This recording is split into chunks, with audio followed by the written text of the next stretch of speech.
আমাদের নির্দিষ্ট কর্মসূচি আমরা নির্দিষ্টভাবে শেষ করব। অবশ্যই আপনার কাছে জুরাত আল্লাহর হস্তে চাই,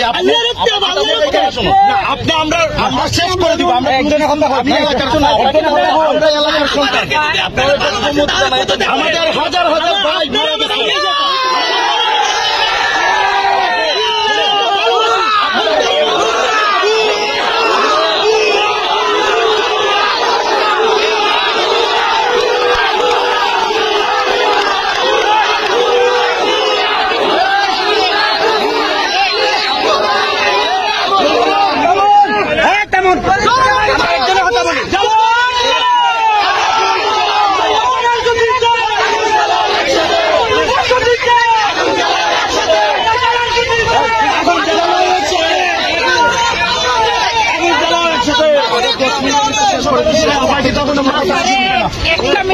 একটা মিনিট আপাইকে তোমরা করেছি যে তোমরা স্লোগান দিও না।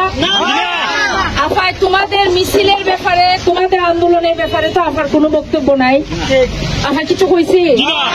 তোমরা জানো নি ওই যে বাবুল আসলাম যখন শুনছি আমার ছাত্ররা তারা আন্দোলন করতেছে, জিজ্ঞাসা আমি তারারে কোনো ডিস্টার্ব করছি?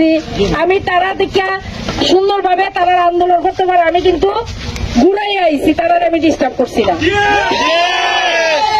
আন্দোলন গণতান্ত্রিক অধিকার, এটার সাথে আমার কোনো সম্পর্ক নাই। আমি খালি তোমরা যে কথাটা কইব, তোমরা সহিংসতা কইরো না।